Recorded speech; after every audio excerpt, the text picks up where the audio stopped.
بسم اللہ الرحمن الرحیم وصلی اللہ علی النبی الکریم رب اشرح لی صدری ویسر لی امری واحلل عقدۃ من لسانی یفقہوا قولی۔ یہ کلمات جو میں ہر بار پڑھتا ہوں، آپ میں سے کچھ لوگ شاید اس کو صرف تبرک کے معنی میں لیتے ہوں، تو ایسا نہیں ہے۔ یہ دعا ہے۔ اس کا مطلب یہ ہے کہ اے خدا، میرا سینہ کھول دے اور میرے لیے میرے معاملے کو آسان کر دے، اور میرے دل اور زبان کی گرہ کھول دے، تاکہ میں وہ بات کہہ سکوں جو لوگوں کے لیے انڈرسٹینڈیبل ہو۔ تو یہ صرف تبرک کے کلمات نہیں ہیں، یہ دعا ہے۔ دعا کا مطلب کیا ہوتا ہے؟ خدا کے ساتھ کمیونین، خدا سے ربط۔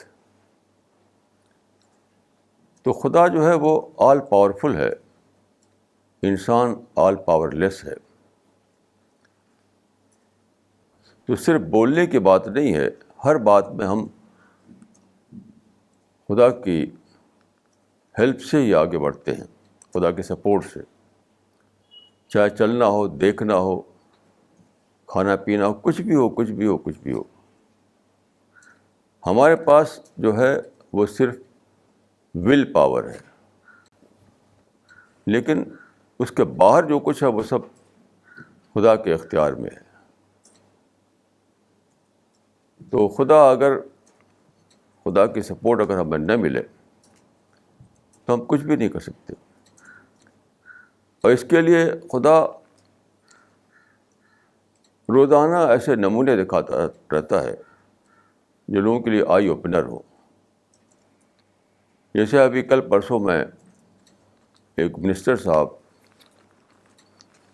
جو اپنے زمانے میں بہت ٹاپ کے منسٹر ہوا کرتے تھے، بہت ہی شیر جیسے آدمی تھے، وہ اس وقت وہ ہاسپٹل میں ہیں، کڈنی خراب ہے، ہیلتھ پرابلم ہے۔ تو یہ خدا بتاتا ہے کہ جب تم ہیلدی ہوتے ہو تب بھی تمہارا ایسے ہی معاملہ ہوتا ہے۔ جب تم ہیلدی ہوتے ہو تب بھی تم اتنا ہی ہیلپ لیس ہوتے ہو جب تک اس وقت اپنے کو فیل کرتے ہو۔ یہ سب سے بڑی بات ہے جس کو انسان بھولا ہوا ہے۔ تو اسی کا ایک آئٹم مجھے آج ملا پیپر میں، آج یعنی 8 جون کے پیپر میں۔ ایک صاحب جو فلم انڈسٹری میں ویل نون ہیں، تو آج ان کا ایک انٹرویو آیا ہے۔ تو یعنی 8 جون کے پیپر میں تو وہ کہتے ہیں کہ I don't believe in God, I don't like all those rituals. I don't like to visit مندر مسجد وغیرہ، اور مجھے تو اپنے ہارڈ ورک پر بھروسہ ہے۔ دیکھیے، یہ بات ہے صرف یوتھ ایج کی۔ میں نے زندگی کے بہت تجربے کیے ہیں، میں بوڑھا ہو چکا ہوں، تو بہت زیادہ ایکسپیرئنس میں نے کیا ہے۔ یوتھ ایج میں آدمی بڑی بڑی باتیں کرتا ہے، یہ نہیں سوچتا ہے کہ جیسے دوسرے بوڑھے ہوئے میں بھی بوڑھا ہوں گا، دوسروں کا ایکسیڈنٹ ہوا مجھے بھی ہو سکتا ہے، دوسروں کو کوئی بیماری لگ گئی مجھے بھی بیماری لگ سکتی ہے، اور آخر میں ڈیتھ تو ہونا ہی ہونا ہے۔ تو یوتھ ایج ایک انوکھی ایج ہوتی ہے، اس وقت آدمی بڑی بڑی باتیں کرتا ہے۔ اگر وہ یعنی آس پاس لوگوں کو دیکھے کس طرح سے لوگوں کا حال ہوتا ہے، اور پھر خود ہم بہت سے لوگوں کو جانتے ہیں، آپ بھی جانتے ہیں، کہ فلم انڈسٹری میں جس میں فیم ہوتا ہے اور گلیمر ہوتا ہے، تو کتنے ہوتا ہے کچھ سال کے لیے بس، اس کے بعد کیا ہے؟ کچھ بھی نہیں. جیسے ہی ان کا یوتھ ایج ختم ہوا تو نہ تو فوٹوگرافر ان کے پیچھے لگتے، نہ میڈیا میں وہ کور کیے جاتے، پڑے رہتے ہیں. میں نے خود بامبے میں ایک صاحب کے لوگ مجھے ایک صاحب کے لے گئے جو ٹاپ کے یعنی فلمی پرسنالٹی تھے، بہت ہی ٹاپ موسٹ فلمی پرسنالٹی. تو لوگ مجھ کو ان کے گھر لے گئے. اس وقت کچھ بھی نہیں آگے پیچھے ان کے تھا وہ سب جو پہلے ہوا کرتا تھا. انسان کو چاہیے کہ وہ فرق کرے یوتھ ایج میں اور اس کے بعد جو کچھ ہونے والا ہے. اگر وہ ایسا کر سکے تو بڑی بڑی باتیں نہیں کرے گا. وہ جانے گا کہ میں یوتھ ایج میں ہوں، اس لیے مجھے بڑی بڑی باتیں سمجھ میں آ رہی ہیں. ابھی ایکسیڈنٹ ہو جائے، ابھی بڑھاپا آ جائے، ابھی بیماری لگ جائے، ابھی بلڈ پریشر بڑھ جائے، ابھی میں ڈائبٹک ہو جاؤں، ابھی مجھے کینسر ہو جائے، جیسا کیا ہوتا رہتا ہے، دیکھتے ہیں چاروں طرف. دیکھیے اس دنیا میں سب سے بڑی چیز، سب سے بڑا وزڈم جو ہے وہ ماڈسٹی ہے، آروگنس نہیں ہے. سب سے بڑا وزڈم ماڈسٹی ہے. جس کے اندر ماڈسٹی ہے وہی اسی کا انٹلیکچوئل ڈیولپمنٹ ہوگا، وہی کچھ دنیا میں اچیو کر پائے گا real sense of the word میں. اور جس کے اندر ماڈسٹی نہیں ہے تو اسٹپڈ پیدا ہوگا، اسٹپڈ مرے گا وہ. میں نے جتنے ایسے لوگ دیکھے ہیں، بہت سے لوگ دیکھے ہیں، بہت انٹیلیجنٹ تھے لیکن اسی کے ساتھ وہ آروگنٹ بھی تھے. تو اسٹپڈ پیدا ہوئی، اسٹپڈ مرے وہ. ان کا کوئی انٹلیکچوئل ڈیولپمنٹ نہیں ہوا. دیر از نو ایکسیپشن. تو یہ میرا تجربہ ہے. اب میں آج کا جو ہے ٹاپک، تو آج کا ٹاپک ہے آئیڈیالوجی آف توحید. گاڈ کو لفظ کو اوائڈ کر کے میں توحید بول رہا ہوں کیونکہ گاڈ کے ساتھ بہت سارے مس کنسیپشن جڑے ہوئے ہیں. توحید جو ہے وہ بہت ہی پیور ورڈ ہے. تو آئیڈیالوجی آف توحید،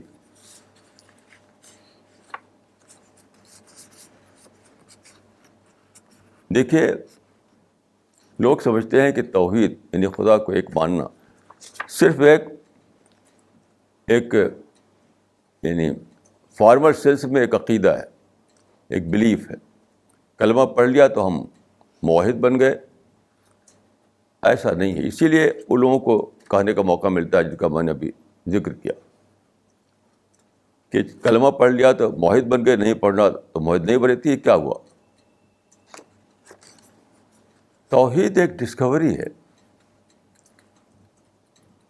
توحید مینس ڈسکوری. یعنی جب آپ اپنے بارے میں، اس یونیورس کے بارے میں، پورے نیچر کے بارے میں سوچتے ہیں تو آپ کو ایک ڈسکوری ہوتی ہے. یعنی کریشن میں آپ کریٹر کو دیکھتے ہیں. اسی کا نام توحید ہے. یعنی گاڈ ایک ڈسکوری ہے.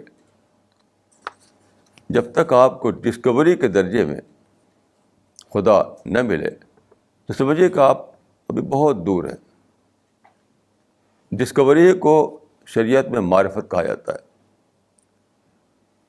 معرفت، مما عرفوا من الحق. تو ڈسکوری ہی کو معرفت کہا جاتا ہے. تو توحید کا آغاز ہوتا ہے معرفت سے.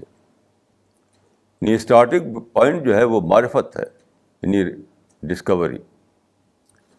ڈسکوری نہیں تو معرفت بھی نہیں. تو دیکھیے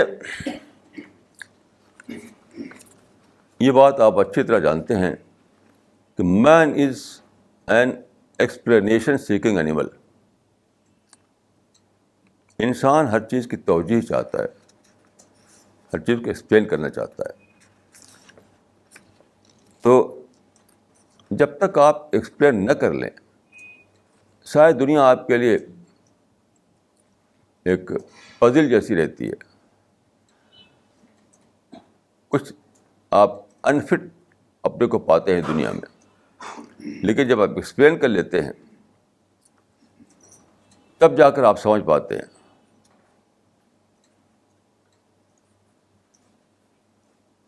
تو انسان چاہتا ہے, اپنی نیچر جو اس کی ہے, چیزوں کو ایکسپلین کرنا. ان ایکسپلین ورلڈ اس کی سمجھ میں نہیں آتا. یہیں سے شروع ہوتی ہے ڈسکوری, کہ جب آپ اپنی اس نیچر کو پر دھیان دیتے ہیں اور چیزوں کو ایکسپلین کرنا چاہتے ہیں, تو جب آپ گاڈ کو ڈسکور کرتے ہیں, before this discovery every thing in explain رہتی ہے. آپ خدا کی ڈسکوری سے پہلے سب کچھ آپ کو ان ایکسپلین رہتا ہے آپ کے لیے. لیکن جب آپ خدا کی ڈسکوری کر لیتے ہیں تو every thing false into place. Discovery کا کتنا بڑا, یعنی معرفت, خدا کی معرفت جو ہے اتنی بڑی چیز ہے کہ جب آپ کو یہ ہو گیا تو every thing false into place. ایک صاحب, ایک انگریز تھے, مسٹر جان بٹ. وہ انڈیا آئے, کئی برس رہے یہاں پر. تو پھر ہم سے کنٹیکٹ ہوا ان کا. انہوں نے ہماری بکس پڑھی, ان سے بار بار ملنا ہوا. تو جب ان کو توحید کا پورا گیان ہو گیا, ونیس آف گاڈ کی پوری میننگ جان لی انہوں نے, تو انہوں نے یہی کہا تھا کہ پہلے مجھے لگتا تھا کہ دنیا ایک ہیپوزرڈ وے میں ایک جگہ ہے, ایک جنگل ہے. لیکن جب میں نے خدا کی ڈسکوری مجھے ہو گئی تو now every thing false into place. اب ہر چیز اپنی جگہ پر درست نظر آتی ہے مجھے.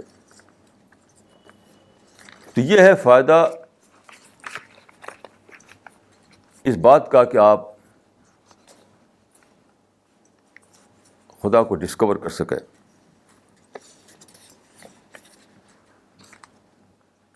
یہاں میں آپ کو یہ بتانا چاہوں گا کہ انسان کی جو ہسٹری ہے, پوری ہسٹری وہ دو بھاگوں میں تقسیم ہے. ایک ہے پری اسلامک ایرا اور ایک پوسٹ اسلامک ایرا. دیکھیے, اسلام سے پہلے کیا تھا؟ کنگ شپ کا زمانہ تھا. ہزاروں سال سے دنیا میں کنگ ہوا کرتے تھے ہر جگہ. کہیں کنگ, کہیں ایمپرر, کہیں راجا, اسی سے دنیا بھری ہوئی تھی. اس زمانے میں کیا تھا؟ کچھ بادشاہوں کو, جیسے الیگزینڈر تھا, اس کو کہا جاتا ہے الیگزینڈر دی گریٹ. لیکن ہر کنگ جو ہے گریٹ ہی سمجھا جاتا تھا, صرف الیگزینڈر نہیں. الیگزینڈر دی گریٹ جو ہے اس کے نام کے ساتھ جڑ گیا ہے. لیکن جتنے بھی کنگ ہوئے ہیں تو کنگ از دا گریٹ, یعنی انڈرسٹوڈ تھا ان کے لیے. تو کنگ کو بڑا ماننا اور سارے لوگوں کا چھوٹا ہو جانا, یہ تھی پوری ہسٹری. یعنی ایکولیٹی تھی ہی نہیں دنیا میں کبھی. کنگ بڑا ہے, ہم چھوٹے ہیں. رولر اور رولڈ, کنگ اور سبجیکٹ, حاکم اور محکوم, اس میں بٹی ہوئی تھی ساری ساری ہسٹریز. اسلام نے پہلی بار دنیا میں ایکولیٹی لایا اسلام. اسی لیے انڈیا کے مشہور تو اسکالر بھی تھے, بہت ہی اسپریچول پرسنالٹی تھے, سوامی وویکانند. تو انہوں نے لکھا ہے کہ اس کو مانتے ہوئے, اس کو اکنالج کرتے ہوئے کہ برابری اور مساوات جو ہے ہسٹری میں پہلی بار اسلام لے آیا. تو انہوں نے لکھا ہے کہ if ever any religion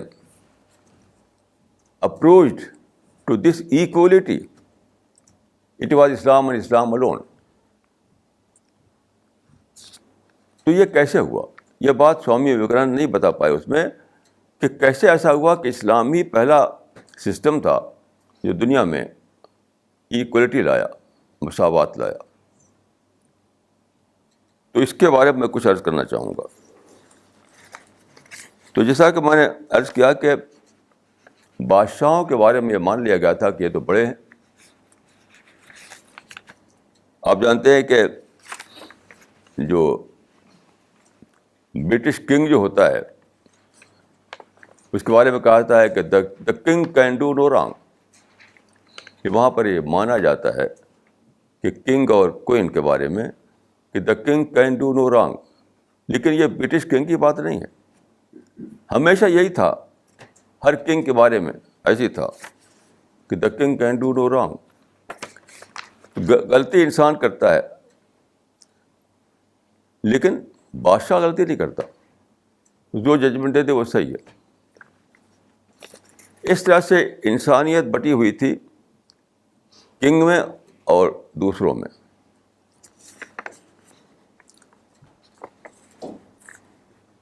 king کو سمجھ لیا تھا گریٹ, باقی لوگ سب اس کے مقابلے میں چھوٹے تھے.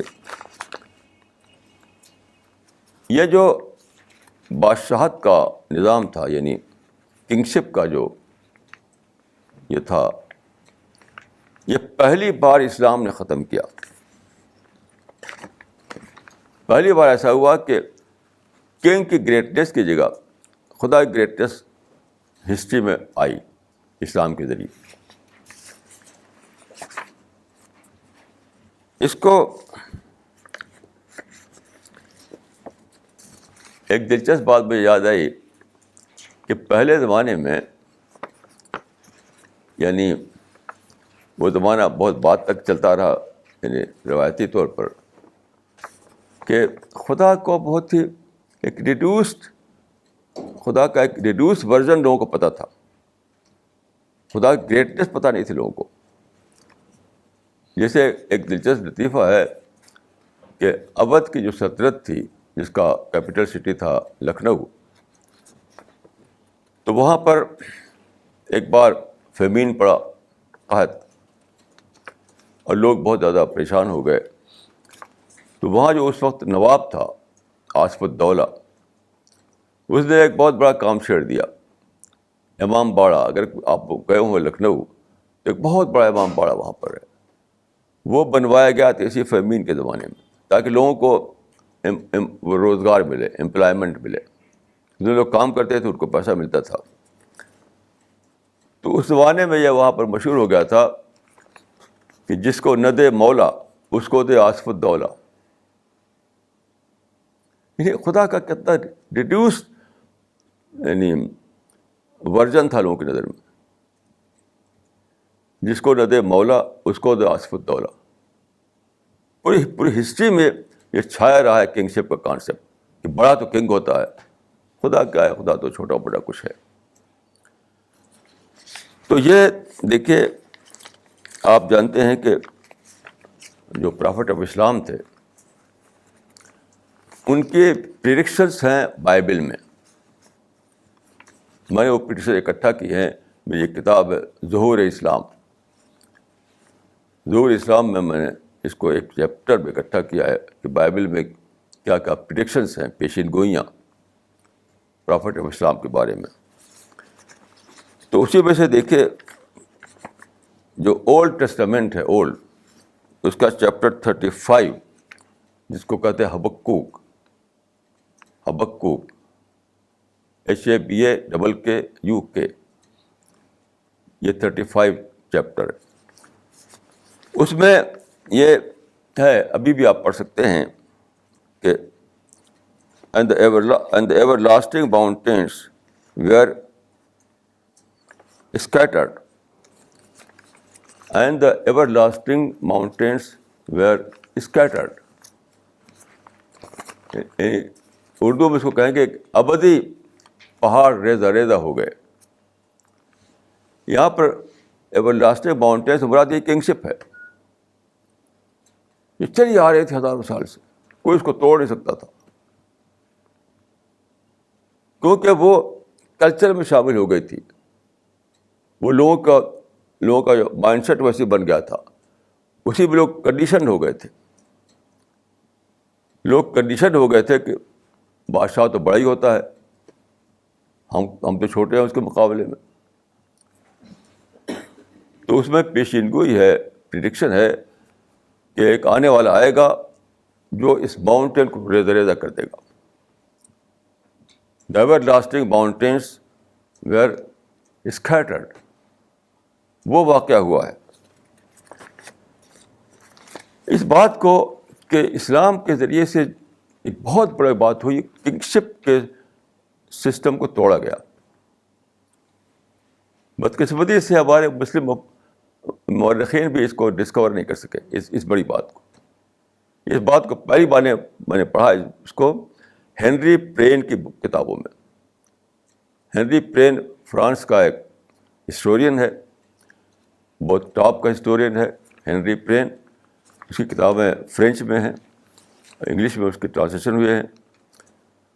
اس نے اس بات کو پوائنٹ آؤٹ کیا ہے. مجھے حیرانی ہوتی ہے کہ مسلم ہسٹورین جس بات کو نہ پکڑ پائے, کیونکہ مسلم ہسٹورین جیتے ہیں پرائڈ میں. یعنی مسلم ہسٹورین کی سب سے بڑی ویکنیس کیا ہے کہ وہ ہسٹری کو لیتے ہیں ایز اے پرائڈ. جب آپ پرائڈ کے طور پر لیں کسی چیز کو تو ریئلٹیز آپ سے اوجھل ہو جائیں گی. پرائڈ جو ہے آپ کو آنکھ پر پردہ ڈال دیتی ہے, پردہ. تو سارے ہسٹورین ہمارے جو ہیں وہ پرائڈ میں جیتے ہیں. They take the history of Islam as their pride. تو ہنری پرین جو ہے, جس نے کہ اس کو آبجیکٹو طور پر پڑھا, اس نے ڈسکور کیا. تو اس نے لکھا ہے, دیکھیے کتنے زبردست طریقے سے اس نے اکنالج کیا اس کو. اس بات کو بتایا اس نے کہ اگر اسلام نے رومن امپائر اور ساسانین امپائر کو نہ توڑا ہوتا تو دنیا ہمیشہ کے لیے انہی امپائرس کے اس میں رہتی. اس کو توڑ کر کے اس نے اس ایج کو ختم کر دیا, کنگشپ کے ایج کو. اور آپ جانتے ہیں کہ بہت تھوڑی مدت میں مسلمانوں کا, یعنی پرافٹ آف اسلام کے جو پہلے جو بلیورس تھے, جن کو ہم صحابہ کہتے ہیں, تو بہت ہی یعنی رسول اللہ کی ڈیتھ کے فوراً بعد ان لوگوں کا ٹکراؤ ہو گیا ان سے, یعنی رومن امپائر سے اور ساسانید امپائر سے. اور کیا ہوا, ود ان 25 ایئرس سب کا خاتمہ ہو گیا. کوئی سوچ نہیں سکتا تھا کہ یہ چٹانیں جو ہے پولیٹیکل ماؤنٹینس, یہ پولیٹیکل ماؤنٹینس تھے, پولیٹیکل ماؤنٹینس تھے یہ.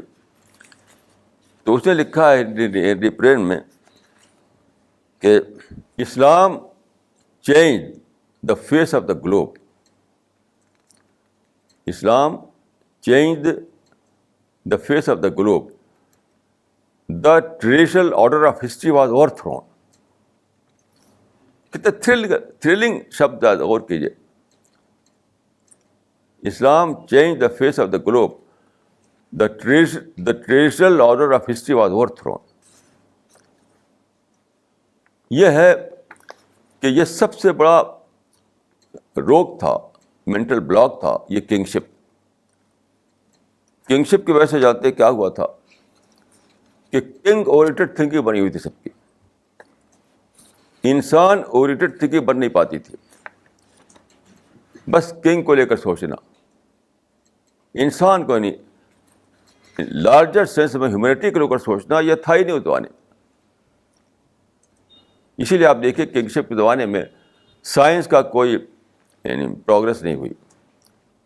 ایک ہسٹورین نے لکھا ہے کہ رومنس نے 2000 ایئرس تک رول کیا, 2000 سال تک, اور کوئی سائنس کا پروگرس نہیں ہوئی دوبارہ. 2000 ایئرس. تو جب کنگشپ ختم ہوئی تب کیا ہوا, انسان کو اوپن مائنڈ کے ساتھ سوچنے کا موقع ملا. اوپن مائنڈ کے ساتھ.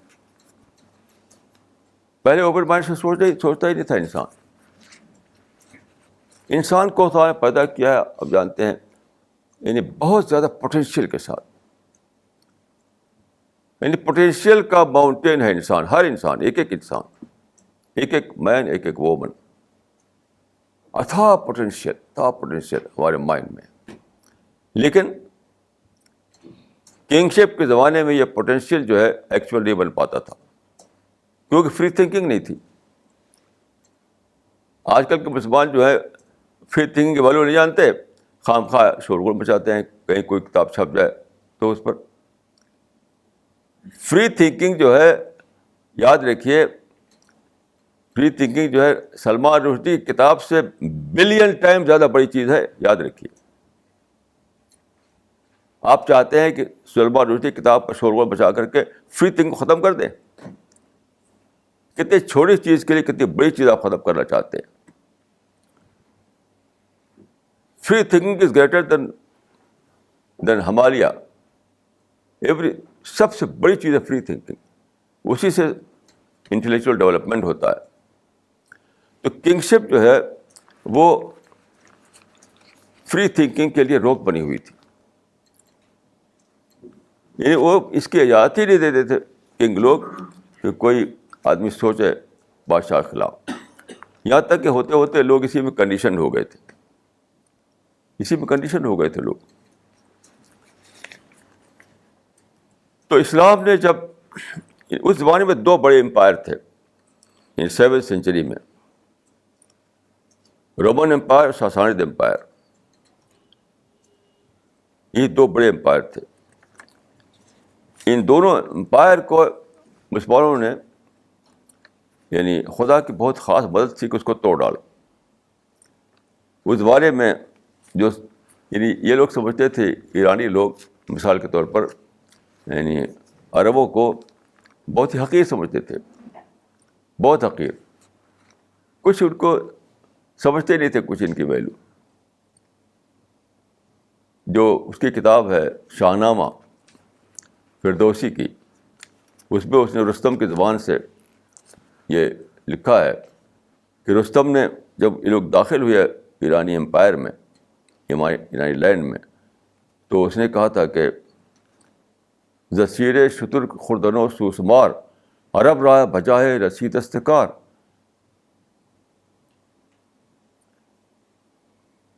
یعنی اس کو سمجھتے تھے کہ اونٹ کا دودھ پیتے ہیں اور گو کھاتے ہیں, یہی عرب ہے. زسیر شتر خوردنو سوسمار عرب را بجائے رسی دستکار. تو یہ تھا ان کی امیج کہ تختے کیا را کنند آرزو تفو برتو ہے چرخ گرداں تفو. لیکن جب یہ لوگ داخل ہوئے وہاں, تو اللہ تعالیٰ کی ان کی ایسی مدد تھی ان کو کہ وہ فتح کرتے چلے گئے. یہاں تک کہ جب انہوں نے ایک دریا کو پار کر کے جب ہاتھیوں کی سوٹیں کاٹ دیں اور وہاں سے بھاگے ادھر ادھر, تو ایرانی فوج نے کہا کہ وہ دیواں آمدن. تو جائنٹ لوگ آ گئے, ہم ان کا مقابلہ نہیں کر سکتے. پرشین میں دیواں آمدن. یہ خدا اس کو پسند نہیں کرتا تھا. یہ کوئی صحابہ کا کارنامہ نہیں ہے, یہ خدا کا انٹرونشن تھا.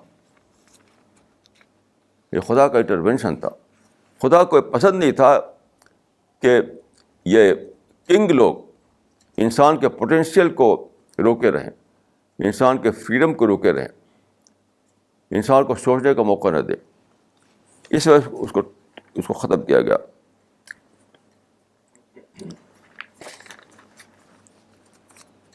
یہاں میں آپ کو یاد دلاؤں گا کہ یہ باتیں تاریخ میں موجود ہے، لیکن اس طریقے سے لوگ اس کو پڑھ نہیں پاتے، ان باتوں کو گہرائی میں سمجھ نہیں پاتے وہ. دیکھیے جس زمانے میں عرب لوگ یعنی صحابہ داخل ہوئے تھے ایران میں اور فتح کرتے چلے آتے تھے، وہ تو وہ دیوا آمدن کا جو قصہ ہوا، تو رستم جو وہاں کا سپہ سالار تھا اور یعنی جنرل بھی تھا اور وہ پرائم منسٹر بھی تھا. بادشاہ جو تھا اس کا نام تھا یزدگرد، لیکن پریکٹیکلی سب کچھ رستم کے ہاتھ میں تھا. تو جب اس نے دیکھا تو اس نے یہ سوچا کہ ان سے نیگوشیشن کرنا چاہیے، کچھ پیسہ دے کر یہاں سے ان کو کہنا چاہیے کہ چلے جاؤ ہمارے دیش سے، لوگ سونا چاندی لے کے جاؤ. تو اس نے انوائٹ کیا. تو اس وقت جو مسلمانوں کے جو جنرل تھے ان کا نام تھا سعد بن وقاص. تو انہوں نے کئی لوگ بھیجے ڈپوٹیشن کے طور پر. تو ان میں سے ایک تھے صحابی، ان کا نام تھا ربیع ابن عامر. ربیع ابن عامر یہ صحابی تھے، یہ گئے.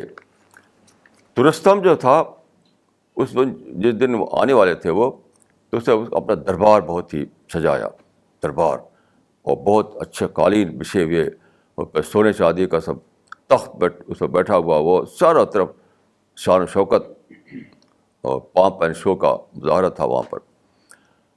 تو ربیع ابن عامر وہاں گئے تو یہ چھوٹے سے گھوڑے پر سوار تھے، جبکہ ان کے پاس بڑے بڑے گھوڑے ہوا کرتے تھے. ان لوگوں کے پاس معمولی کپڑا تھا، اور ویسے ایک کامن مین کی طرح سے. تو جب وہاں پہنچے تو گھوڑے سے اترے نہیں. وہ ان کا کہ اتر جاؤ یہاں پر. کیونکہ نہیں میں تو اتروں گا نہیں، یعنی گھوڑے پہ بیٹھ کر سیدھے تخت تک جاؤں گا میں. تو اب وہاں پر یہ ہوا روک ٹوک، کیونکہ وہاں پر یعنی یہ اس کی پرمیشن نہیں تھی کوئی گھوڑے پہ بیٹھ کر رستم کے پاس جائے جہاں وہ تخت پر بیٹھا ہوا تھا. تو رستم نے وہ دیکھا وہاں سے، تو کہا ان کو الاؤ کر دو، آنے دو ان کو.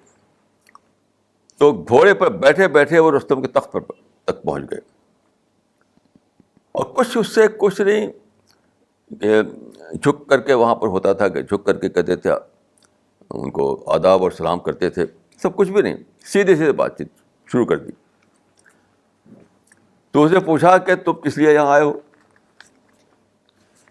رستم نے پوچھا کہ تم کس لیے یہاں آئے ہو؟ تو دیکھے کہ انہوں نے جواب کیا دیا تھا. انہوں نے کہا کہ ہم اللہ ابتعثنا لنخرج العباد من عباد الى عباد اللہ. ہم کو خدا نے بھیجا ہے، ہم کو خدا نے بھیجا ہے تاکہ انسان کو انسان کی غلامی سے نکال کر خدا کی بندگی میں لے آئیں. ہم کو خدا نے بھیجا ہے تاکہ ہم انسان کو انسان کی بندگی سے نکال کر خدا کی بندگی میں لے جائیں. یہ جو کنگشپ ہے یہ ایک سلیوری سسٹم ہے، سب کو سلیو بنا رکھا تم لوگوں نے. ایک کنگ ہے، باقی سب اس کے سلیو ہیں. ہمیں اس سسٹم کو توڑنا ہے، خدا کی بڑائی کو ہمیں قائم کرنا ہے. بڑائی صرف خدا کی ہے، کنگ کی کوئی بڑائی نہیں ہے. تو یہ اسے جب وہاں پر انہوں نے کہا، یہ کتابوں میں آپ پڑھ سکتے ہیں، مثلا البدایہ والنہایہ میں آپ پڑھ سکتے ہیں اس کو. تو لوگ اس کو ابھی بھی ہمارے جو ہمارے ہسٹورین ہیں ابھی بھی سمجھے نہیں اس چیز کو. وہ سمجھتے تھے وہاں کے مطلب ایک رول قائم کرنے کے لیے، مسلم رول. یہ مطلب نہیں تھا اس کا. حکومت الہیہ قائم کرنے کے لیے یا مسلم رول قائم کر لیے، مطلب نہیں تھا اس کا. کنگشپ کا جو تھا ایج اس کو ختم کرنا تھا، کنگشپ کو ختم کرنا تھا تاکہ انسان فری ہو جائے، مساوات برابری آ جائے. کنگشپ جو تھی اس نے بانٹ رکھا تھا انسان کو دو میں، بڑے میں اور چھوٹے میں. کنگ بڑا ہے اور سب چھوٹے ہیں. اس کو ختم کرنا تھا، اس کو ختم کرنا تھا. اس کے لیے وہ کہتے ہیں یہ کہتے ہیں مسلم رول وہاں قائم ہو، وہاں حکومت الہیہ قائم ہو. یہ سب بات کو لوگوں نے بنائے ہیں سب تھیری. ان کا مقصد جو تھا اصل یہی تھا جو اسی وقت حاصل ہو گیا کہ کنگشپ ختم ہو, انسان کی برابری دنیا میں آئے. اسی کو سوامی وویکانند نے اس کو بہت ہی اچھی طریقے سے اکنالج کیا ہے کہ if ever any religion approach to this equality it was Islam and Islam alone. یہاں میں آپ کو ایک واقعہ عرض کروں گا جس سے اس بات کی ٹو ایسٹیٹ دس پوائنٹ. دیکھیے, جو سیکنڈ کیلف تھے اسلام کے, جن کے زمانے میں زیادہ تر یہ سب باتیں ہوئی ہیں, ان کا نام تھا عمر فاروق. ان کے زمانے میں ایک قصہ ہوا, یعنی ایجپٹ جو ہے, ایجپٹ, وہاں پر ایک مسلم گورنر ہوتے تھے, ان کا نام تھا عمرو ابن العاص. عمرو ابن العاص یعنی وہ اسلامی خلافت میں تھا ایجپٹ یعنی مصر. وہاں پر جو گورنر تھے ان کا نام تھا عمرو ابن العاص. ان کے بیٹے تھے محمد ابن عامر. گورنر کے بیٹے تھے محمد ابن عامر. تو وہاں پر ہارس ریس ہوئی, ہارس ریس یعنی گھوڑ دوڑ انہوں نے کرائی. پہلے زمانے میں بہت ہوتا, اب بھی ہوتا ہے یہ. تو اس میں ایسا ہوا کہ ایک گھوڑا تھا محمد ابن عامر کا یعنی گورنر کے بیٹے کا, ایک تھا, ایک گھوڑا تھا کاپٹک جو کہتے ہیں, قبطی. کاپٹک یعنی ایجپشن نان مسلم کہہ سکتے ہیں آپ, کاپٹک. تو اس کا گھوڑا آگے بڑھ گیا, کاپٹک کا گھوڑا آگے بڑھ گیا, اور جو ان کے گورنر کے جو بیٹے تھے ان کا پیچھے رہ گیا, محمد ابن عامر کا.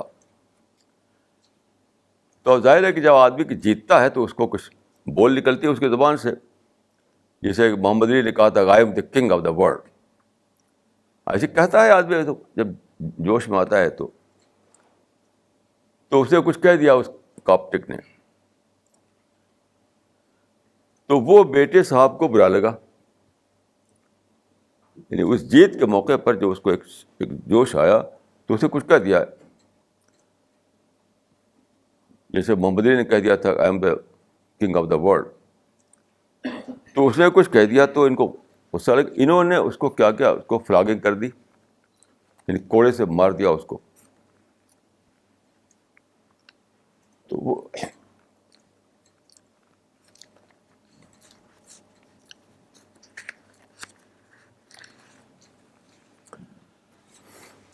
تو مصر کے لوگ یہ جانتے تھے, ایجپٹ کے لوگ یہ جانتے تھے کہ جو کیلف ہے, جو خلیفہ ہے مدینے میں, وہ بہت ہی زیادہ یعنی جسٹس والا آدمی ہے. اس سے اس کو حوصلہ ہوا اور وہ ایجپٹ سے چل کر کے مدینہ آیا, اور آ کر اس نے خلیفہ یعنی عمر فاروق سے کہا کہ دیکھیے ایسا ہوا ہے وہاں پر کہ وہ تو ایک ریس تھی, میں جیت گیا, وہ نہیں جیت پائے, تو مجھ کو انہوں نے کوڑا مار دیا.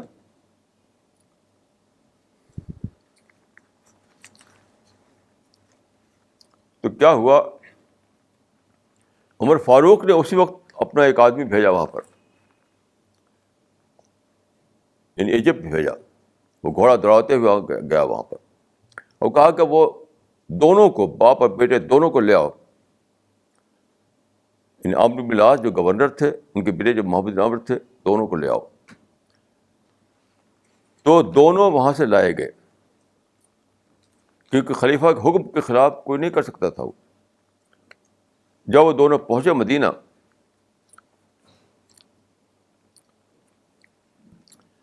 تو دونوں آئے حضرت عمر کا جہاں پر یعنی بیست خلیفہ کے جہاں بیٹھا کرتے تھے, وہ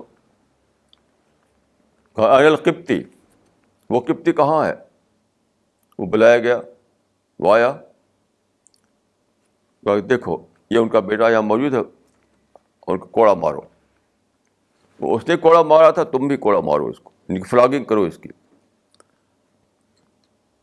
تو گورنر کے سامنے بیٹی کی فلاگنگ کی اس نے, جو ایک نان مسلم کرسچن تھا, وہ خوب مارا اس نے.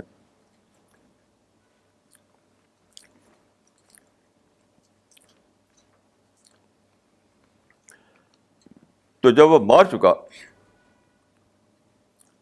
تو حضرت عمر نے کہا کہ ان کے باپ کو بھی مارو.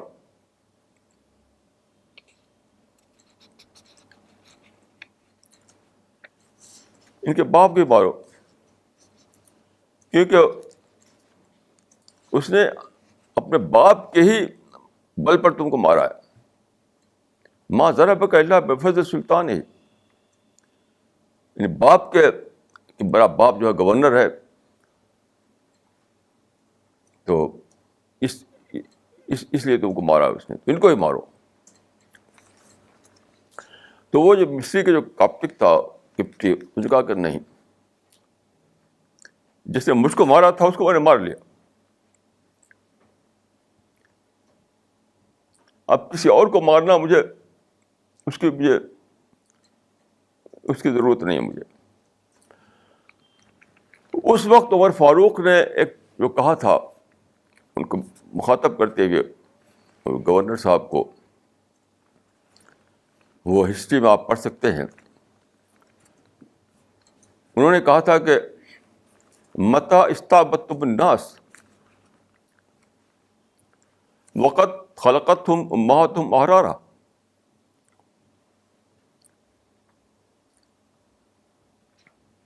تم نے کب سے لوگوں کو غلام بنا لیا اپنا,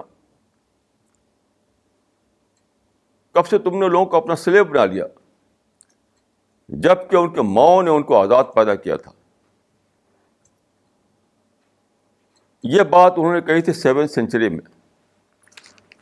یہی بات دہرائی روسو نے 18 سینچری میں. آپ روسو جو 18 سینچری کا پولیٹیکل تھنکر ہے, آپ اسی کتاب پڑھیے, سوشل کنٹریکٹ. اس کا فرسٹ سینٹینس جو ہے یہ ہے, man was born free but I see him in chain. Man was born free but I see him in chances. یہ اسی کا ریپیٹیشن ہے 1100 سال بعد. اس کو معنی ہے کہ جس چیز کو آپ سمجھتے ہیں کہ فرانس نے پیدا کیا ہے ڈیموکریسی, وہ ڈیموکریسی 1100 سال پہلے آ چکی تھی. آج جب پڑھتے ہیں ہسٹری, یعنی جو یورپین لوگوں نے لکھی ہے, اس میں بتایا جاتا ہے کہ ڈیموکریسی جو ہے وہ فرانس میں, اس کا ریولیوشن فرانس میں آیا. فرانس میں یعنی ڈیموکریسی لانے والا فرانس ہے, حالانکہ اس سے 1100 سال پہلے وہ آ چکی تھی عرب میں. جو بات کہی تھی عمر فاروق نے, اسی کو دہرایا روسو نے. انہوں نے کہا تھا کہ تم نے کب سے لوگوں کو اپنا سلیب بنا لیا, جبکہ ان کے ماؤں نے ان کو آزاد پیدا کیا تھا. اسی سے کتاب شروع کی اس نے, روسو نے, اپنی سوشل کنٹریکٹ, کہ man was born free but I see him in chains. تو یہ ہے ہسٹری. دیکھیے, میں ایک بات آپ سے عرض کرنا چاہوں کہ خدا انسان کو فریڈم دیے ہوئی ہے قیامت تک کے لیے, لیکن خدا کبھی کبھی انٹروین کرتا رہتا ہے. خاص طور پر خدا اس کو ٹالریٹ نہیں کرتا کہ کوئی دنیا سے آزادی کو ختم کر دے.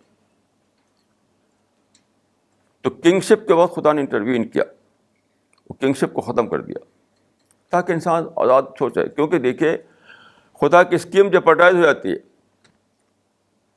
خدا نے پیدا کیا ہے انسان کو آزاد تاکہ اس کو موقع ملے کام کرنے کا. جیسے ایگزامینیشن ہال میں آپ ایک اسٹوڈنٹ کا ہاتھ پاؤں باندھ دیں تو اتھارٹی کہے گی کہ کیا تم نے غلط کام کیا. اتھارٹی انٹروین کرے گی, انٹروین کر کے اس کو آزاد کرے گی. Because without freedom there is no examination. آپ کیسے کسی کو جانچیں گے؟ Without freedom there is no test. تو جب بھی کوئی, یاد رکھیے اس دنیا میں انسان کی آزادی کو ختم کرے گا, خدا انٹروین کرتا ہے وہاں. It was divine intervention. یہ ایک پولیٹیکل بریکل تھا جو عربوں کے ذریعے ہوا, کہ کیسے یعنی ابدی پہاڑ ریزہ ریزہ ہو گئے. جو بائبل میں کہا گیا بالکل صحیح کہا گیا ہے, and the ever lasting mountains where scattered. یہ کنگشپ تو لگتا تھا کہ ختم بھی نہیں ہوگی کبھی. تو یہ خدا نے انٹروین کیا. دوسرا انٹروینشن خدا کا یہ کمیونسٹ امپائر میں ہوا تھا. یعنی ایک بڑا امپائر بنا لیا سوویت یونین جو کہتے تھے. میں نے اس وقت ایک بک لکھی تھی, لوگ ہنستے تھے میرے اوپر, جبکہ جاؤ جلال تھا کمیونسٹوں کا, سوویت امپائر کا جاؤ جلال تھا, اور وہ سپر پاور کہلاتے تھے. میری کتاب کا ٹائٹل تھا کہ مارکسزم جس کو تاریخ رد کر چکی ہے. مارکسزم جس کو تاریخ رد کر چکی ہے, رد مطلب ریجیکٹ کر چکی ہے. تو اس وقت مجھے ہنستے تھے میرے اوپر, دیکھو اتنا زبردست دبدبا ہے سوویت یونین کا, یہ کہہ رہے ہیں کہ وہ ریجیکٹ ہو چکا ہے. آج آپ جانتے ہیں کہ وہ واقعہ ہو چکا جو میں نے اس وقت لکھا تھا. تو بہرحال خدا کبھی بھی اس کو نہیں کر سکتا پسند کہ کسی کی آزادی کو آپ چھینیں, تو خدا وہاں انٹروین کرتا ہے. تو خدا نے انٹروین کر کے کنگشپ کو ختم کیا. پھر دنیا میں آزادی آئی, سائنسی انقلاب ہوا.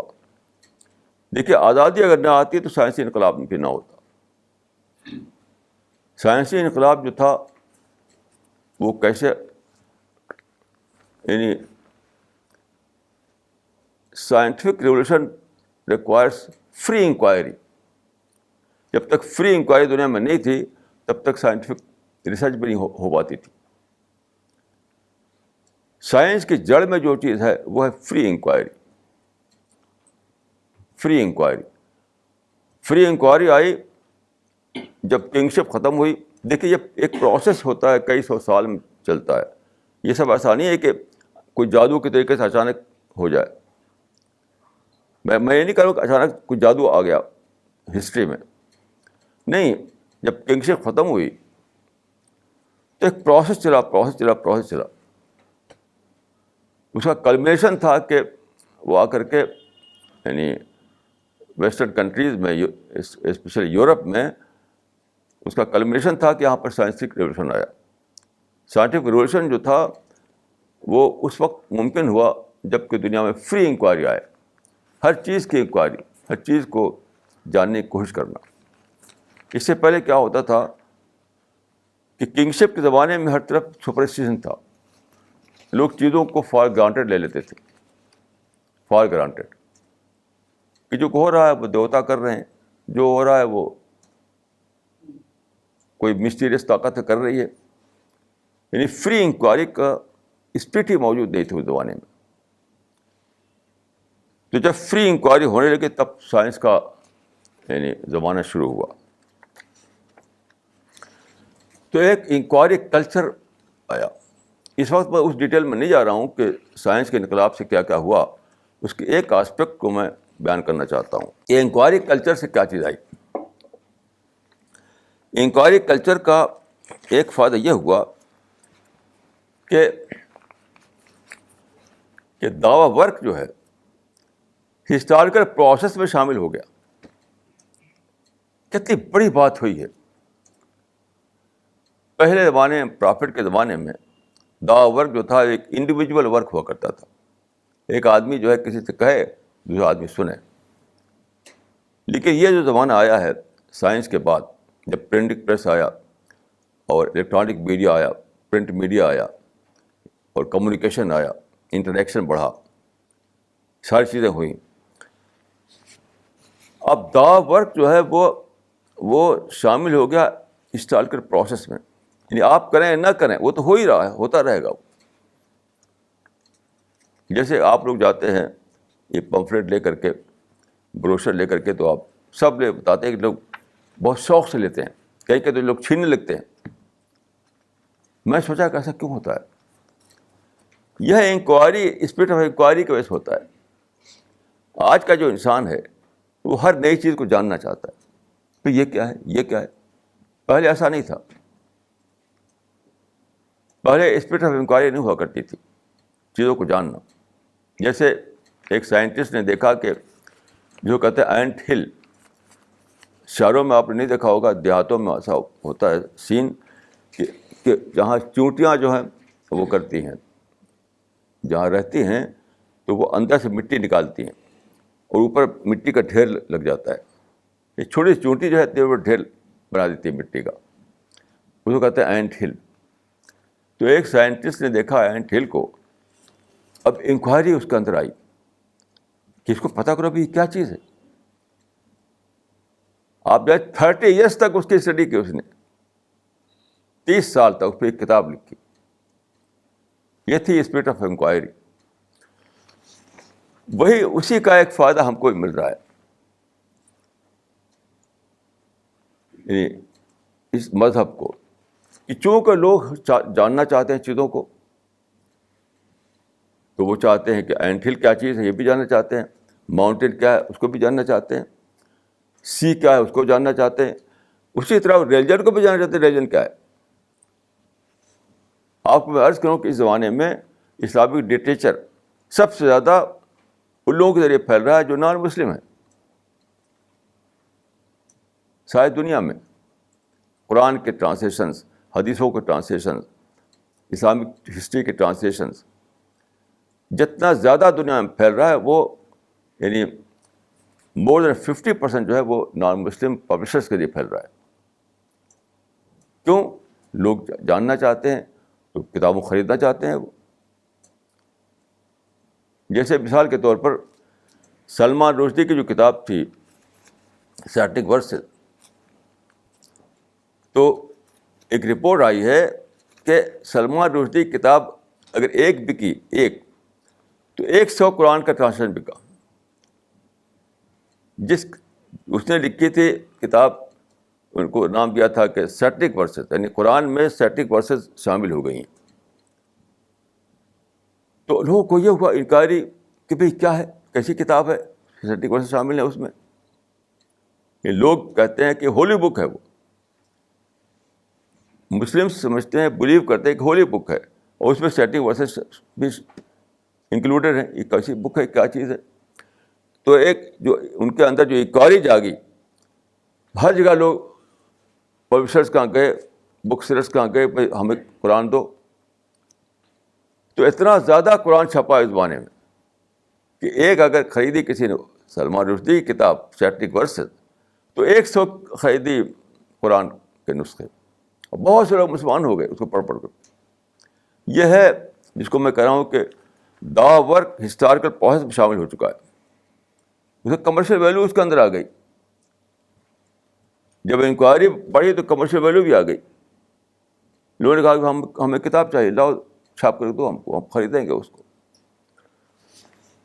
تو یاد رکھیے کہ ہم آپ جو ہیں، ہم آپ کو یہ کریڈٹ نہیں ملنے والا ہے کہ ہم نے دعویٰ ورک کیا. یہ تو لے لیا دوسروں نے، یہ دوسرے لے چکے. اب صرف ایک باقی ہے کہ اس ہسٹوریکل پروسیس کا آپ ایک حصہ بن سکیں. ایسے ٹرین بنائی کچھ دوسرے لوگوں نے، ہم بھی ٹکٹ خرید کر اسے بیٹھ جاتے ہیں. ہمیں ٹرین بنانے کا تو کریڈٹ نہیں ملے گا، لیکن ایک ٹکٹ خرید کر اسے بیٹھنے کا ہمیں یہ موقع مل سکتا ہے. یعنی ایک سیلاب کی طرح سے اسلام کا لیجر دنیا میں پھیل رہا ہے. سیلاب کی طرح سے بڑے بڑے پبلشر چھاپ رہے ہیں اسلامی بکس کو. بک سیلرس کہاں جائے تو کتابوں سے، اسلام کی جو کتابیں وہاں پر بھری ہوئی ہیں. لائبریریز میں کتابیں، سیمینار ہو رہے ہیں. تو دعویٰ ورک جس کو ہم کہتے ہیں وہ ہسٹوریکل پروسیس میں شامل ہو چکا ہے. وہ چلتا ہے، چل رہا ہے، چل رہا ہے. اسی لیے آپ دیکھیں مسلمان کوئی دعویٰ ورک تو کر نہیں رہے، پھر بھی لاکھوں لاکھ لوگ اسلام میں داخل ہو رہے ہیں، لاکھوں لاکھ لوگ. صرف امریکہ کے بارے میں آیا تھا کہ مور دین 1 lakh پیپل ایوری ایئر امپریز اسلام. ہر سال 1 لاکھ سے زیادہ آدمی صرف امریکہ میں اسلام قبول کر لیتے ہیں. ایسی ہر جگہ. ایسے جب گلف وار جو تھی جس میں امریکن فوجی عرب کنٹریز میں گئے تھے کچھ دنوں کے لیے, تو ان سے کنٹیکٹ جب ہوتا تھا تو وہی اسپرٹ آف انکوائری وہاں کام کیا. اس نے پوچھتے تھے بھائی اسلام کیا ہے, یہ کیا ہے تمہارا جہاد کیا چیز ہے. اس میں 2000 آدمی مسلمان ہو گئے عرب ملکوں میں اس تھوڑی سی پیریڈ میں. یہ ہے انکوائری. تو پہلے کنگشپ ختم ہوئی, اس کے بعد یعنی انٹلیکچوئل فریڈم آئی, پھر سائنسی انقلاب آیا اور انکوائری کلچر آیا, اور اس کے نتیجے میں یہ ہوا کہ آپ دیکھ رہے ہیں جو کہ ہر طرف سچائی پھیل رہی ہے. آخر میں یہ کہنا چاہوں گا کہ ہر انسان جس کو بھی آپ دیکھیے اندر سے وہ ایک محسوس کرتا ہے کہ مجھے وہ چیز نہیں ملی جو میں چاہتا تھا. ہر انسان, چاہے وہ رچ ہو یا پور ہو یا کوئی بھی ہو. تو چیز کیا ہے, انسان بائی برتھ جو ہے پیراڈائز سیکنگ اینیمل ہے. مین از اے پیراڈائز سیکنگ اینیمل, یعنی ایک آئیڈیل ورلڈ, ایک بیوٹیفل ورلڈ وہ چاہتا ہے. وہ دنیا میں ملتی نہیں وہ. کل میں سوچ رہا تھا اس پر, تو مجھے ایسا احساس ہوا کہ خدا جو ہے وہ آل پلیزر ہے. خدا اپنی ذات میں سب کچھ ہے اس کے اندر, یعنی خوشی اور پلیزر اور سب کچھ, انجوائمنٹ, سب کا بھنڈار ہے خدا اپنے آپ میں. تو انسان تو خدا نے ایک بہت بڑی بلیسنگ کی کہ جو چیز اس کو اپنے آپ کو حاصل تھی اس کے لیے اس نے ایک پیراڈائز بنائی جہاں اس کو آدمی پا سکے. یعنی جو چیز ہم کھانا کھا کے پاتے ہیں وہ خدا بغیر کھانا کھائے پا رہا ہے. تو خدا نے ہمارے لیے ایک پیراڈائز بنائی جہاں بہترین فوڈ, بہترین سین, بہترین آئیڈیل ورلڈ, پرفیکٹ ورلڈ. کتنی بڑی بلیسنگ خدا کی ہے کہ اس میں ہم اپنے آپ کو حصہ دار نہ بنا سکیں. بس سمجھتا ہوں کہ سب سے بڑی جو چیز ہے وہ یہ ہے کہ آپ خدا کے نیبرہڈ میں, پیراڈائز کا ہے خدا کا نیبرہڈ ہے, اس میں اپنے لیے سیٹ حاصل کر سکیں. فی مقعد صدق عند ملک مقتدر. میں دعا کرتا ہوں کہ اللہ تعالیٰ مجھ کو اور آپ کو اس میں حصہ دار بنائے. اقول قولی ھذا واستغفر اللہ لی ولکم اجمعین.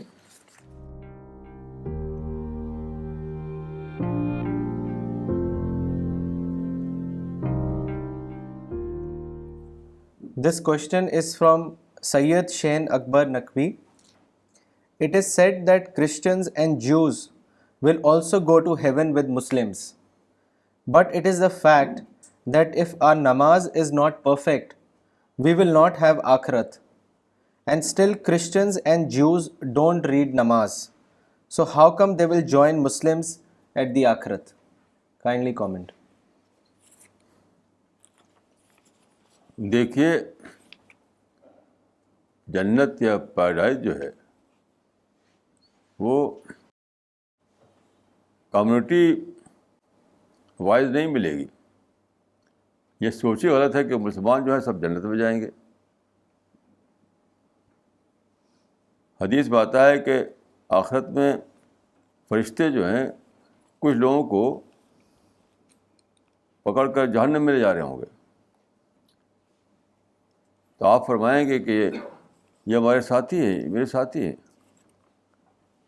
تو فرشتے کہیں کہ انہوں نے آپ کے بعد بدل ڈالا دین کو. تو یہ بہت ہی یعنی رانگ کنسیپشن ہے کہ سارے مسلمان جنت میں جائیں گے, دوسرے سب کے سب دوزخ میں جائیں گے. یہ جو ہے نہ قرآن میں ہے نہ حدیث میں ہے. دیکھیے جنت کا تعلق کسی کمیونٹی سے نہیں ہے، وہ آپ کے اپنے ڈیڈ پر ہے، اپنے عمل پر ہے. آپ کے اندر اگر یعنی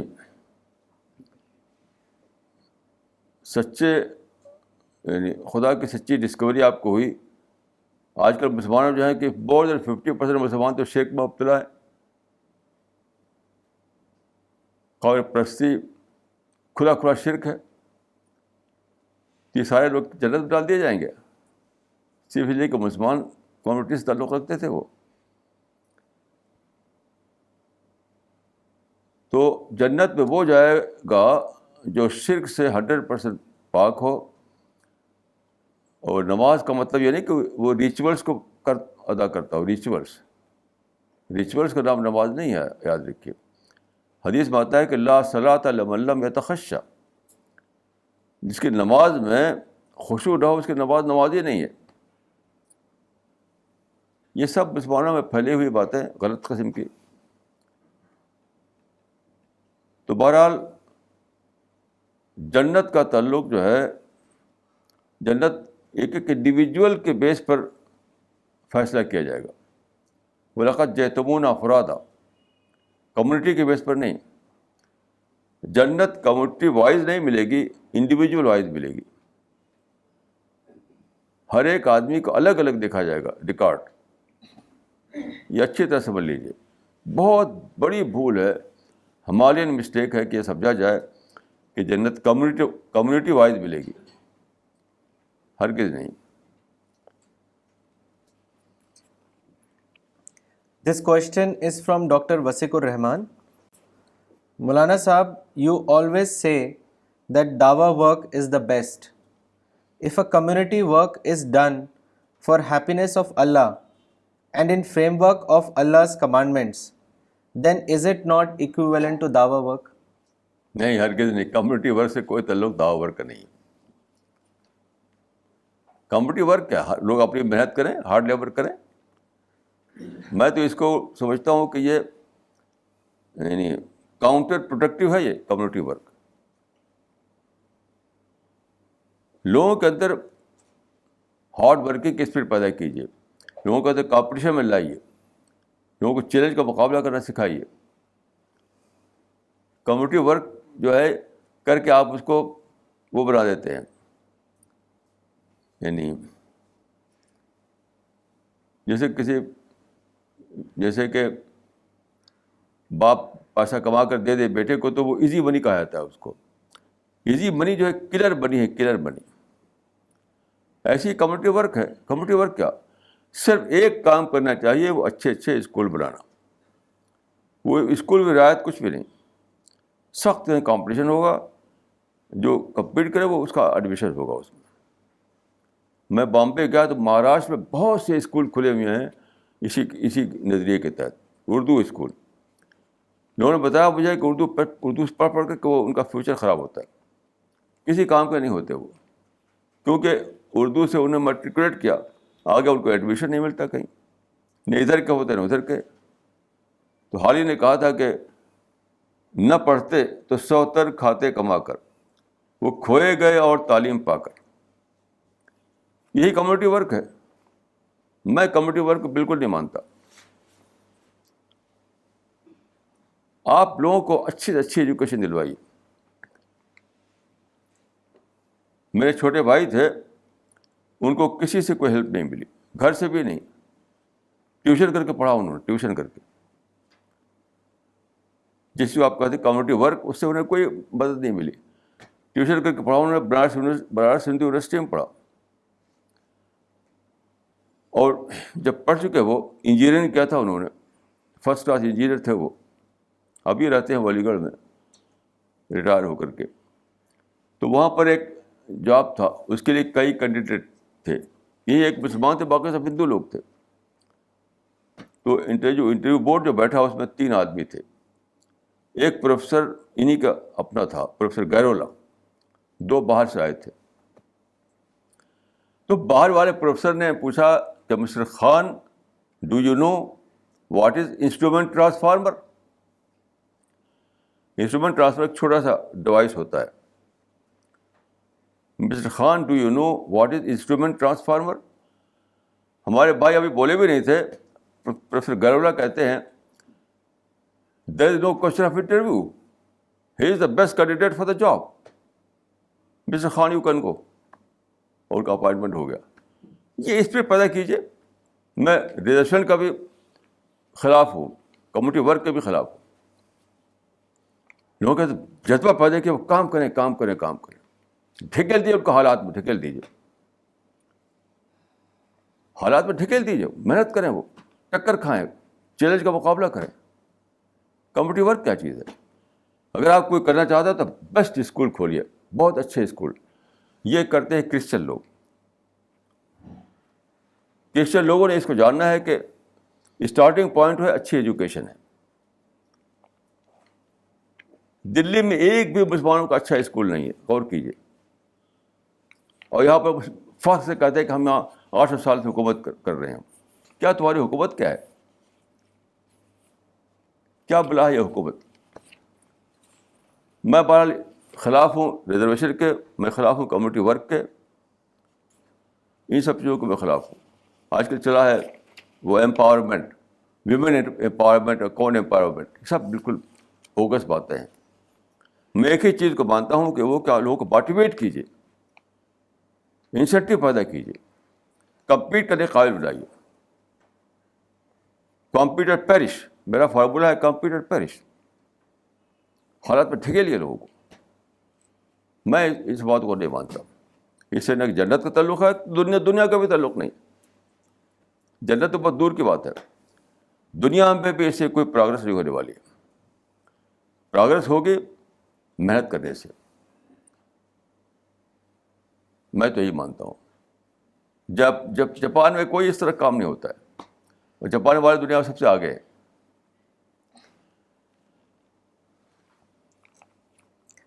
He has another question. Do buri nazar, khabeez ruh and jadoo tona have any effect on well-being and health of a human being? What is the message of Quran in this regard in view of Surah Al-Falaq? Kindly explain. دیکھیے, یہ خبیث روح وغیرہ کا تو بالکل بیس لیس بات ہے. ایسا کچھ بھی نہیں ہے, کہیں کوئی خبیث روح نہیں ہے, کوئی یہ سب باتیں جو مانتے ہیں لوگ. لیکن نظر لگنا چونکہ حدیث میں ہے, اس لیے میں اس کو مانتا ہوں. حدیث میں ہے کہ العین حق, العین حق, نظر لگنا برحق ہے. تو نظر لگنا کیا ہے؟ کسی کو حسد کی نظر سے دیکھنا. جو لوگ بہت حسدی ہوتے ہیں, حسد والے بہت زیادہ, تو وہ جب دیکھتے ہیں کسی کو تو بہت حسد کی نظر سے دیکھتے ہیں, تو ان سے نظر لگ جاتی ہے. یہ میں مانتا ہوں, مجھ کو بھی نظر لگی ہے. لیکن اس کا توڑ ہے, اس کا توڑ ہے, بالکل توڑ ہے کہ دعا. اس کا توڑ ہے دعا. ایسا نہیں کہ نظر ایسی لگنا ایسی چیز ہے کہ ہمارے پاس کوئی توڑ ہی اس کا نہ ہو. ہم جائیں کسی وہ سو کال جو ایکسپرٹ ہوتے ہیں ان چیزوں کے, کچھ بھی نہیں. آپ خود ہی نظر لگنے کا علاج کر سکتے ہیں, خود ہی دعا کے ذریعے سے. تو نظر لگنا تو میں مانتا ہوں, کیونکہ حدیث میں العین حق. باقی میں چیزوں کو نہیں مانتا. وہ سب بالکل کہانیاں ہیں. ایک صاحب کے پاس میں گیا, ایک صاحب جو اسی کے ابھی زندہ ہو گئے, وہ اسی کے وہ ہیں, وہ ایکسپرٹ, بدروحیں اتارتے ہیں اور یہ سب جو ہوتا ہے نا کیا کیا چیز ہے. تو مشہور تھا کہ ان کے یہاں جنات آتے ہیں.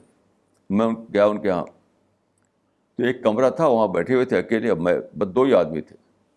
میں نے کہا سنا ہے کہ آپ پر جنات آتے ہیں, تو آج بلائیے تو جنات کو میں بھی دیکھوں ان کی صورت. تو ہنسنے لگے. وہ کچھ کہا نہیں انہوں نے, لیکن ہنس کے ٹال دیا. مطلب یہ بالکل لوگ ایسے لوگ پیرا نمی پرند مریدا می پران, یہ ہوتا ہے. تو نظر لگنا ضرور برحق ہے, لیکن اس کا توڑ ہے دعا. This question is from Abrar. Allah himself appointed kings like Solomon, David. Why so?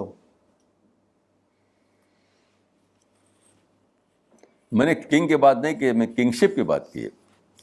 King مطلب رولر, وہ رولر تھے وہ لوگ. وہ یہ کنگشپ جو اس کو میں نے کہا وہ تو الگ چیز ہے, وہ الگ چیز ہے. رولر تو ابو بکر رولر تھے, عمر فاروق رولر تھے, لیکن کنگشپ جو انسٹیٹیوشن تھا, انسٹیٹیوشن, اس کو میں نے کہا ہے. This question is from Mr. Khurram.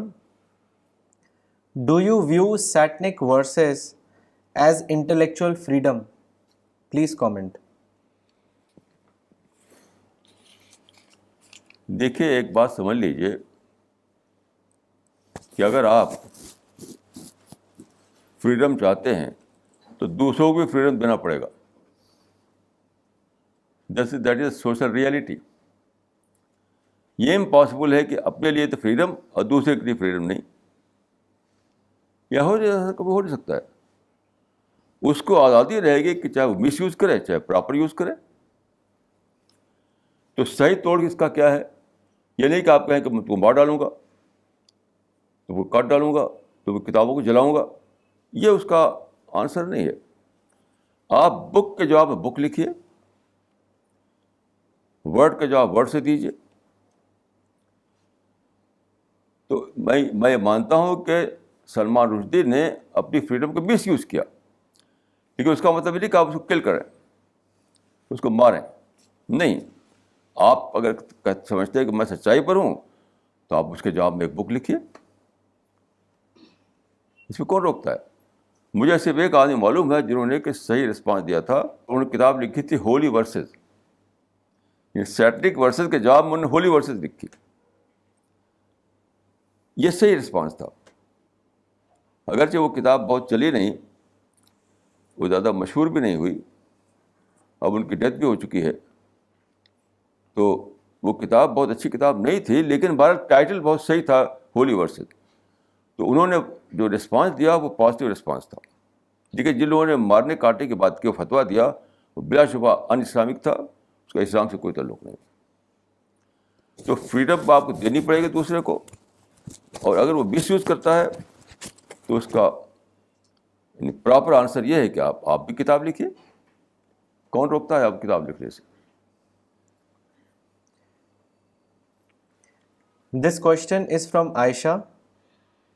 There is a hadith in which God asks his angels morning and evening, in what circumstances did you leave my servants at these timings? Kindly comment on this hadith. ہاں, حدیث میں اس طرح سے ہے کہ morning time جو ہے, یعنی فجر کے وقت, فرشتوں کے ایک ڈیوٹی ختم ہوتی ہے, وہ جاتے ہیں واپس اور دوسرے فرشتے آتے ہیں. ایسا ہوتا ہے. تو اس کو آپ بالکل لٹرل سینس میں مت لیں. یہ سب چیزیں انسین ورلڈ سے تعلق رکھتی ہیں, اور یہ سب باتیں جو ہیں سمبولک لینگویج میں ہوتی ہیں. یاد رکھیے کہ یہ سب باتیں جو ہیں قرآن میں ہے کہ دو ڈھنگ کے, یعنی قرآن کی آیتیں دو ڈھنگ کی ہیں, ایک محکمات ایک متشابہات. تو متشابہات کا مطلب ہوتا ہے متماثلات, یعنی سمبولک لینگویج میں. تو اس کو لٹرل سینس میں نہ لیجیے آپ. باقی یہ ہے کہ صبح کا وقت جو ہوتا ہے اس میں حدیث کے مطابق کہ فرشتے آتے ہیں, کچھ جاتے ہیں, تو اس وقت ڈبل فرشتے ہو جاتے ہیں تھوڑی دیر کے لیے. یعنی کچھ آنے والے ہوتے ہیں, کچھ جانے والے, تو زیادہ فرشتے ہو جاتے ہیں اس وقت. تو اس میں اصل چیز یہ ہے کہ جو مارننگ کا ٹائم ہے, جب آپ فریش اٹھتے ہیں سو کر کے, اب پیس ہر طرف رہتا ہے, ہر طرف یعنی نوائز وغیرہ نہیں ہوتی ہے, تو اس وقت جو ہے بہت اچھا وقت ہوتا ہے. وہ فرشتے پیدا کرتے ہوں گے یہ وقت, جس کو ہم نے دیکھا نہیں, ہم نے جانتے نہیں, لیکن وہ وقت ہر آدمی کا یہ ایکسپیرئنس ہے, وہ بیسٹ وقت ہوتا ہے وہ.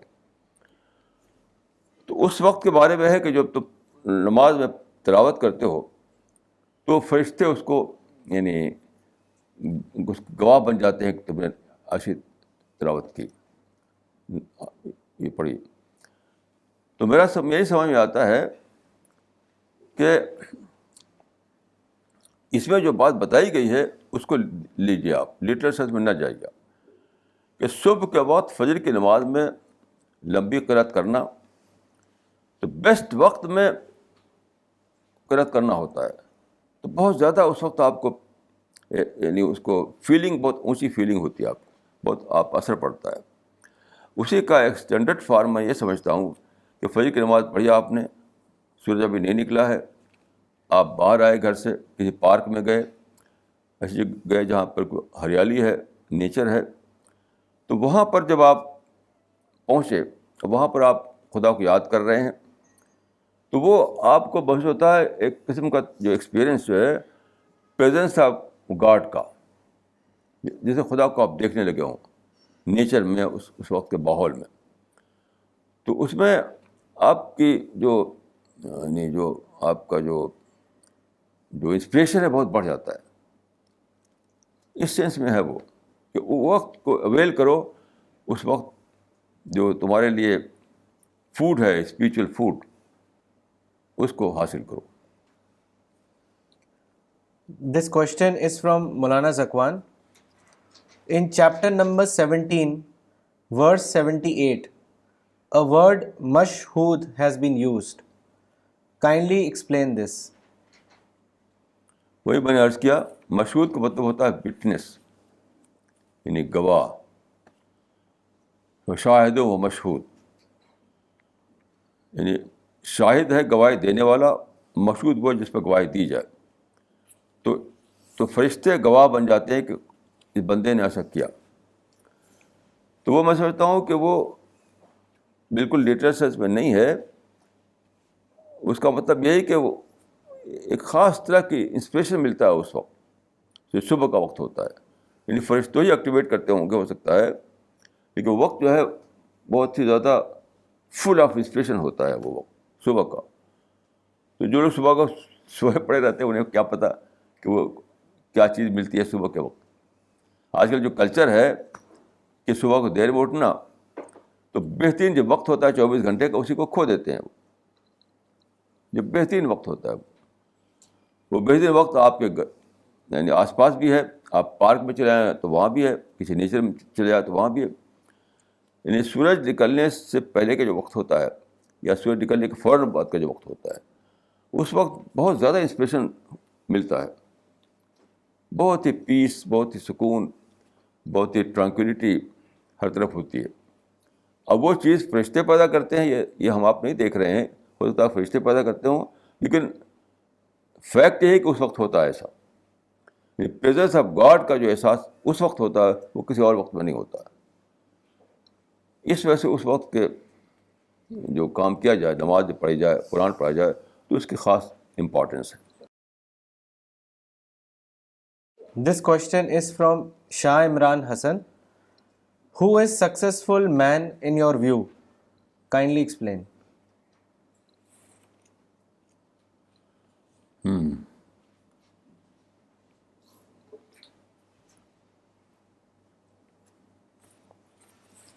میں تو سمجھتا ہوں کہ اس کے دو لیئر ہیں. تو پہلا ہے انٹلیکچوئل ڈیولپمنٹ. جو آدمی اس دنیا میں انٹلیکچوئل ڈیولپمنٹ ہی کو اپنا ٹارگیٹ بنائے, ہر دوسری چیز کو سیکنڈری بنا دے, ہر دوسری چیز اس کے لیے سیکنڈری بن جائے. انٹلیکچوئل ڈیولپمنٹ کو آخر وقت تک یعنی لائف ٹائم کے لیے وہ اپنا ٹارگیٹ بنائے ہوئے ہو, تو میں سب سے سمجھتا ہوں وہی سب سکسیزفل آدمی ہے. کیونکہ اس سے پہلے میں نے عرض کیا تھا کہ جنت میں جو داخلہ ہوگا وہ اسی بنیاد پر ہوگا کہ آپ نے کتنا زیادہ اپنے آپ کو اسپریچول سینس میں, اسپریچول ڈیولپمنٹ یا انٹلیکچوئل ڈیولپمنٹ دونوں کو میں ایک ہی معنی میں لیتا ہوں. اسپریچول ڈیولپمنٹ بھی وہی چیز ہے جس کو انٹلیکچوئل ڈیولپمنٹ بولا جاتا ہے. تو انہیں کا سلیکشن ہوگا جنت کے لیے. اس سے پہلے میں عرض کیا تھا کہ جتنا زیادہ انسان کا یعنی ڈیولپمنٹ ہوا ہوگا اس دنیا میں اتنے ہی زیادہ وہ پیراڈائز میں انجوائے کر سکے گا. میں مثال دی تھی کہ جیسے ایک بہت اچھا بیوٹیفل پارک ہے, اس میں دو جاتے ہیں, ایک باٹنی کا پروفیسر ہے, ایک چھوٹا سا بچہ. اب بچہ جائے گا تو دیکھے گا تو خوب اچھل کود کرے گا, اور لیکن باٹنی کا جو پروفیسر ہے جب وہ دیکھے گا وہاں کی چیزوں کو, اس کو جو گیان ملے گا وہ گیان بچے کو نہیں مل سکتا ہے. جو انجوائمنٹ کا لیول ہوگا پروفیسر کا, وہ انجوائمنٹ کا لیول بچے کا نہیں ہو سکتا ہے. اس وجہ سے صرف جنت میں جانا ہی کافی نہیں ہے, اپنے لیول کو بڑھانا ہے. اس لیے حدیث بات ہے کہ 200 جنتیں ہیں, قرآن میں ہے کہ 2 جنتیں ہیں, جنتان. کیونکہ 2 جنتیں ہیں بیسیکلی, پھر اس کے سب ڈویژن ہیں, سب ڈویژن کے اعتبار سے 200 جنتیں ہیں. تو دنیا میں تو آپ چاہتے ہیں کہ میں زیادہ سے بڑا جاب حاصل کروں, زیادہ یعنی کوئی نہیں چاہتا کہ میں چھوٹے جاب پر پڑا رہوں. تو وہاں کے والے بھی ایسے کیجیے, جو سب سے اونچی جنت ہے وہاں پہنچنے کی کوشش کیجیے. اونچی جنت ملے کس کو؟ جن کا اسپریچول ڈیولپمنٹ ہوا ہو, انٹلیکچوئل ڈیولپمنٹ ہوا ہو. اسی بیس پر وہاں ڈیسائیڈ کیا جائے گا. This question is from Aisha.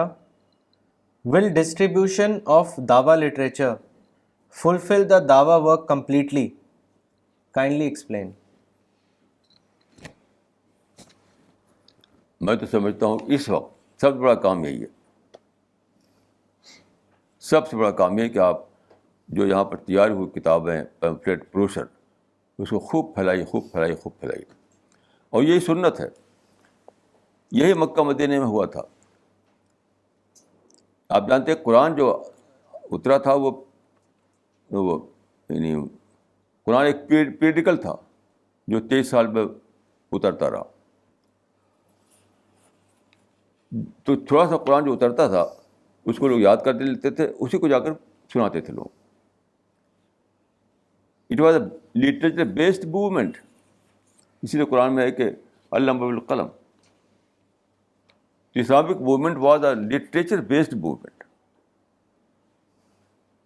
میں سمجھتا ہوں کہ نمبر 1 کام یہی ہے کہ ہر آدمی کی جیب میں, اس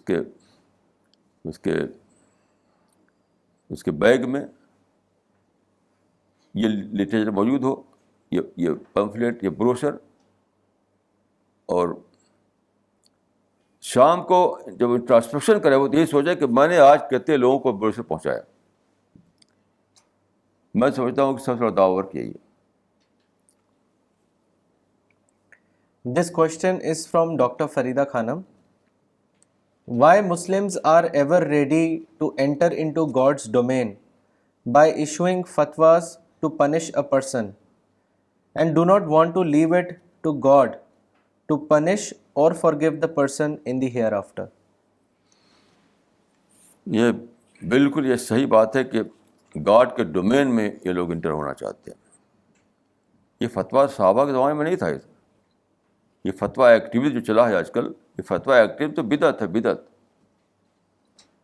بلا شبہ بدعت. یہ فتویٰ ایکٹیوزم کیا بولا ہے؟ دعویٰ ایکٹیوزم ہے اسلام میں. دیر از نو فتویٰ ایکٹیوزم اسلام. اسلام میں دعویٰ ایکٹیوزم ہے, یعنی لوگوں کے ساتھ یعنی ویل وشر ہونا, لوگوں کو جا کر کے سمجھانا, بہت ہی اچھے طریقے سے ان کو بتانا. اسی کو میں کہہ رہا ہوں کہ نمبر 1 کام ہے کہ آپ بروشر پھیلائیں, پیمفلیٹ پھیلائیں, لٹریچر پھیلائیں. نمبر 1 کام یہ ہے, اس میں کوئی شک نہیں. تو میں اس میں ذرا شک نہیں مجھ کو کہ خدا کے ڈومین میں داخل ہو رہے ہیں یہ لوگ. آپ فتویٰ کیوں دیتے ہیں بھائی؟ آپ جا کے سمجھاتے کیوں نہیں مل کر کے ان سے؟ جس کے بارے میں فتویٰ دے رہے ہیں آپ ملے اس سے. یہ بہت بڑی مثال ہے کہ کئی سال تک موومنٹ چلی تھی شاہ بانو کی.